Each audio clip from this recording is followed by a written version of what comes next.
अस्सलाम वालेकुम। मेरा नाम है ज़ीशान उस्मानी। टॉक्सिक फैमिलीज़ और टॉक्सिक रिलेशनशिप्स किसी भी शख्स को अंदर और बाहर से ख़त्म करने के लिए काफ़ी होती है। अब पता कैसे लगे कि जिस रिलेशनशिप में आप रह रहे हैं, घर में बीवी बच्चों के साथ, माँ बाप के साथ, बहन भाइयों के साथ, ससुराल में के वालों के साथ, कि वो टॉक्सिक है या नहीं और उससे बाहर कैसा निकला जाए। इस वीडियो पे हम इस टॉपिक्स पे बात करेंगे। देखिए, अगर आपको बार बार माजी की गलतियाँ गिनवाई जाती हैं घर के अंदर, तो यकीन जानिए कि आप एक टॉक्सिक रिलेशनशिप के अंदर हैं। हाँ, आप बड़े बन गए हैं। अभी आप, मुझे पता है बचपन में आपने क्या किया था, कौन कौन से आपने पड्डे किए थे। आप जाके फ़लाँ जगह से पिट कर आ गए थे, आप जाके ना फ़लाँ जगह से इतना पैसों का नुकसान करा दिया था। याद नहीं है आपने गाड़ी ठोक दी थी, आप पता नहीं है कि आपने मोबाइल घुमा दिया था, आपको पता नहीं है कि आपने ये किया था। जब ये बार बार नेगेटिविटी फीड की जाए, तो यकीन जानिए जो शख्स ये कर रहा है वो जाने या अनजाने में आपका दुश्मन बन चुका है। जानते बूझते तो कोई भी नहीं करता, कोई माँ बाप नहीं चाहता कि बच्चा उसका ख़राब हो, आगे ना बढ़ सके, लेकिन किसी न किसी वजह से वो अनजाने में हरकतें कर रहे होते हैं। और उसकी वजह से क्या होता है कि आप उस माजी की गलतियों में इतने ज़्यादा दब जाते हैं और फंस जाते हैं कि ज़िंदगी में आगे कुछ नहीं कर पाते। आपका कॉन्फिडेंस, आपकी सेल्फ़ इस्टीम बिल्कुल ज़ीरो हो जाती है।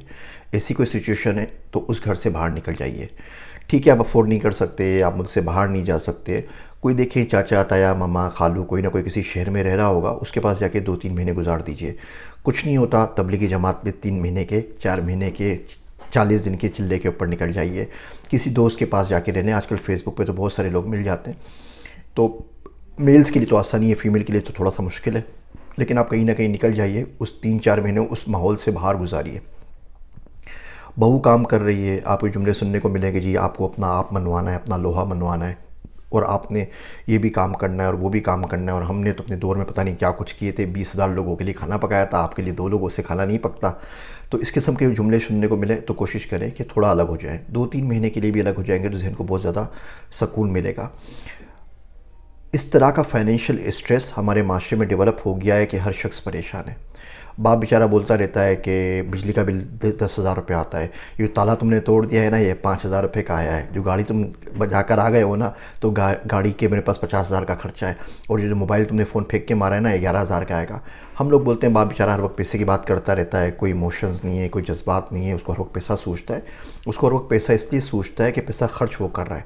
बाकी तमाम लोग तो घर वाले खर्च कर रहे हैं ना, पैसे तो उसकी जेब में से जा रहे हैं ना, इसलिए उसको दुखते भी बेचारा बोलता भी है। ये फाइनेंशियल स्ट्रेस की एक निशानदही है, एक अलामत है। कोई शख्स पैसे गिनता हुआ, जताता हुआ बार बार मिले तो आप समझ जाया करें फाइनेंशियल स्ट्रेस में। माँ अगर बार बार बोलेगी बेटा हाथ रोक लेते हैं, ये खर्च नहीं करेंगे, अच्छा फ़लाँ चीज़ फ़लाँ दिन पका लेंगे, अच्छा फ्रूट नहीं खाते सब्ज़ी खा लेते हैं, अच्छा कुछ और करते हैं, तो क्लियर इंडिकेशन है कि फाइनेंशियल स्ट्रेस में। आपने ये नहीं देखना कि सामने वाला आपको क्या दे रहा है, आपने देखना है कि how you can contribute, how you can help. आप उस बंदे की किस तरह ज़िंदगी आसान कर सकते हैं, ख़र्चा कम करके, अपने मज़ीद पैसे कमा के, और कुछ नहीं तो खामोश रह के, और इतनी ज़्यादा डिमांड्स ना करके। जो टॉक्सिक फैमिलीज़ और टॉक्सिक रिलेशनशिप्स हैं हमारे माशरे में, यकीन जानिए पाकिस्तान का नंबर 1 प्रॉब्लम है। पाकिस्तान का नंबर 1 प्रॉब्लम नवाज़ शरीफ या इमरान खान नहीं है। पाकिस्तान का नंबर 1 प्रॉब्लम इस्टेब्लिशमेंट या पीडीएम नहीं है। पाकिस्तान का नंबर 1 प्रॉब्लम मीडिया या जुडिशरी नहीं है। पाकिस्तान का नंबर 1 प्रॉब्लम जो है ये टॉक्सिटी है। ये टॉक्सिक रिलेशनशिप्स, ये बातें, ये तंज़, ये ताने इतने ज़्यादा आम हो चुके हैं हमारे माशरे के अंदर कि इससे कोई फ़रार मुमकिन नहीं है। फ़रार के आपको मैं 3 रास्ते बताता हूँ, आप इससे बाहर कैसे निकल सकते हैं। नंबर 1, जो जगह जिस लोकेशन पे उसे चेंज कर दीजिए। अफोर्ड कर सकते हैं मुल्क से बाहर चलिए आए, मुल्क से बाहर नहीं जा सकते मुल्क के अंदर कहीं चली आइए, चाचा ताया मामा के पास चली आइए, दोस्त के पास चली आइए, उससे आपको फ़ौरन बाहर निकलना है। नंबर 2, उससे आप किस तरह बाहर निकल सकते हैं, उसके लिए आप अपने स्किल्स पे काम कीजिए। अपने आप को, ठीक है आप नहीं निकल सकते, मजबूर हैं, तो आप बोलें ठीक है मजबूरी के दिन एक ना एक दिन तो ख़त्म होंगे ना, मैं इस स्किल पे काम करता हूँ, पैसे कमाऊँगा, जिस दिन मेरे पैसे आएंगे ना, मेरे पर लग जाएंगे, मैं यहाँ से बाहर निकल जाऊँगा। स्किल्स को डेवलप करें। स्किल्स डेवलप करने की आपकी उम्र नहीं है, आप में जहानत नहीं है, आप नहीं कर सकते, आप मुझसे बाहर नहीं निकल सकते। मुसल्ला तो पकड़ सकते हैं ना, वो तो हर घर में मौजूद होता है ना। दुआ मांगा करें, छोटी बड़ी हर चीज़ के ऊपर दुआ मांगा करें। मेरा दोस्त अब्दुल्ला है, वो उसके घर में चूंटियाँ भी आ जाए ना तो जा नमाज पे बैठ जाता है, बोलता है नमाज से मदद तो अल्लाह मियाँ घर में चूंटियाँ आ गई हैं, मार भी नहीं सकता, गुनाह मिलेगा, अब मैं क्या करूँ। तो हर जगह आ जाती हैं, किचन में भी हैं, बाथरूम में भी हैं। अल्लाह कोई करम करना, अल्लाह मियाँ कोई उपाय सुझा मुझे कि ये लोग यहाँ से चले जाएं या कोई और घर इनको मिल जाए, या कम से कम मुझे तंग ना करें। तो दुआ मांगा करें ना, छोटी बड़ी हर चीज़ पे दुआ मांगा करें। जो काम खुदा ने अपने ज़िम्मे लिए हुए हैं ना, वो अपने ज़िम्मे आप ना रखें ना। अल्लाह हाफ़िज़ है तो अल्लाह हिफाजत करेगा, अल्लाह रज़ाक़ है तो अल्लाह रिज़्क़ देगा, अल्लाह सत्तार है तो अल्लाह गुनाह ढकेगा। आप इन तमाम चीज़ों की फ़िक्र क्यों करते हैं? आपके पास जो चीज़ मिसिंग है ना, वो है बंदगी। बंदगी आपसे रिक्वायर्ड है। आप अच्छे बंदे बन जाइए। बाकी जितने काम हैं सबके लिए दुआ मांगते रहा करें। टॉक्सिक रिलेशनशिप्स में भी अगर हैं तो अल्लाह से दुआ मांगें, अल्लाह उसको कोई ना कोई बेहतरी की सूरत निकालेगा। तो 3 काम हैं चीज़ों से बाहर निकलने के लिए। Location, location, location, location change कर दीजिए। नंबर 2, स्किल्स अपग्रेड कीजिए ताकि वो बहाना बने आप अफोर्ड कर सकें लोकेशन को चेंज करने के लिए। हम बैक टू 1 नंबर ऑप्शन पे आते हैं। और तीसरा, रच के दुआ मांगें। दुआ मांगने से कोई नहीं रोकता। बहुत से लोग मिलते हैं, परेशान हैं, 12 साल हो गए हैं, 10 साल हो गए हैं, सब कुछ, और ये ज़िंदगी अजाब हुई हुई है।